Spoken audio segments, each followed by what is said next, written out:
Bonjour à vous, je suis de retour sur la chaîne après quelques semaines où j'ai été occupé par quelques initiations et pas mal de rencontres qui ont été très enrichissantes et surtout très éclairantes. Ce qui annonce donc un certain nombre de choses à partager dans les jours et les semaines qui viennent. Pour ce podcast, en géobiologie quantique, qu'est-ce qu'on appelle une orbe et qu'est-ce qu'on appelle une cheminée cosmotellurique? Commençons d'abord pour voir qu'est-ce qu'une orbe. Quand on a vraiment l'œil, les orbes, on peut vraiment les voir à l'œil nu.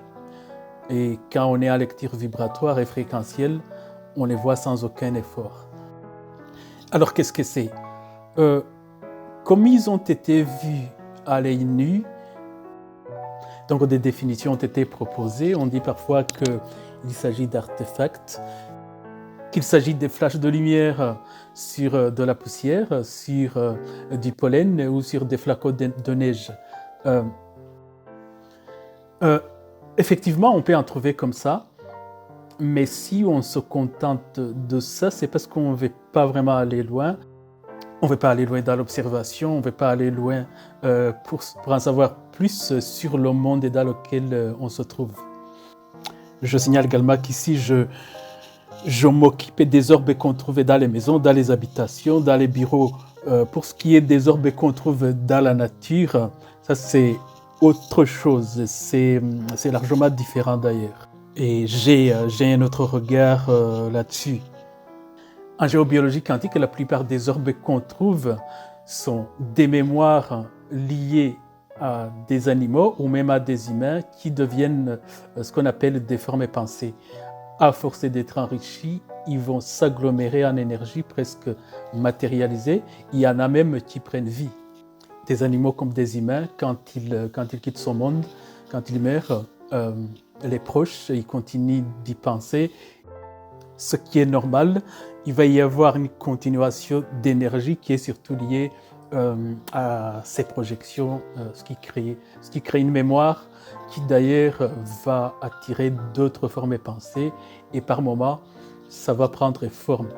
Pour ce genre d'orbes, comme tout ce qui est mémoriel, en fait, il faut les neutraliser, il faut les transmuter, il faut les effacer. Ils n'ont pas place dans la maison car ils prennent place.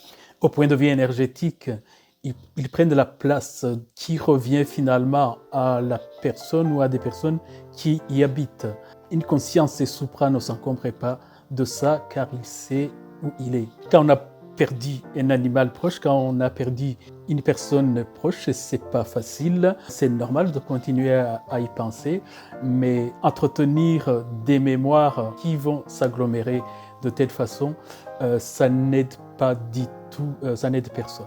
D'autres orbes qu'on trouve, ce sont des émanations téléguidées à partir d'autres plans par des intelligences dont les objectifs sont multiples, mais ces objectifs en général qui sont téléguidés ne sont jamais au bénéfice de la personne et qui n'a rien demandé. Souvent, le résultat pour la personne, si ces orbes sont dans la chambre, et c'est des maux de tête, des cauchemars, des rêves, parfois des rêves stupides, et quand c'est téléguidé, il peut y avoir des troubles psychiques. Ça dépend, mais souvent, quand c'est comme ça, moi, j'aime bien voir dans quelle dimension elles viennent, qui les envoie et pour quel objectif. Enfin, le troisième type, mais c'est très rare, des orbes non prédatrices et d'énergie peuvent être là, mais en provenance des plans d'existence de la même personne. Quand c'est local, la personne le sait, la personne le sent. Et en général, les multidimensionnalités d'un individu, ces parties extraplanétaires, ils n'entrent pas en contact avec lui en prenant ce genre de forme. Il convient donc pendant la séance de voir et de discerner toutes sortes d'orbes qu'on trouve dans l'endroit, dans la maison.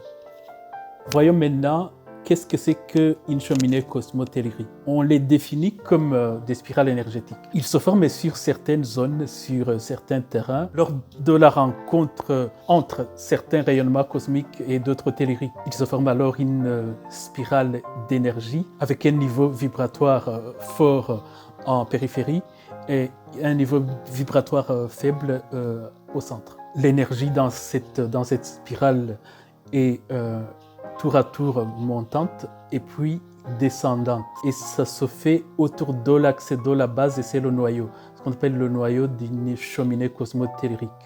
Ça se fait en fait comme un geyser qu'on a stabilisé dans un petit couloir énergétique. Par exemple, à l'époque, quand moi j'utilisais un pendule, la phase démontante, le pendule, il partait dans le sens des aiguilles et d'une montre durant 2 à 3 minutes. Et après, c'est la phase descendante et là, le pendule va dans le sens contraire des aiguilles et d'une montre. Aujourd'hui, on n'a pas besoin de pendule avec des capacités de lecture fréquentielle qui augmentent. Il suffit d'effectuer une lecture vibratoire pour voir que la montée et la descente énergétique, c'est 2 phases différentes. Les cheminées cosmotelluriques, ils sont dans la gamme de fréquences qu'un télépathe, une télépathe peuvent neutraliser ou déplacer instantanément pour éviter bien évidemment des troubles de cette instabilité vibratoire. Voilà, c'est tout pour la vidéo d'aujourd'hui. Merci d'avoir écouté. Continuez de vous informer. Et pour la vidéo qui suit, je vais vous parler des plantes, c'est-à-dire des agressions géopathogènes liées à la géobiologie par rapport aux plantes. À très bientôt.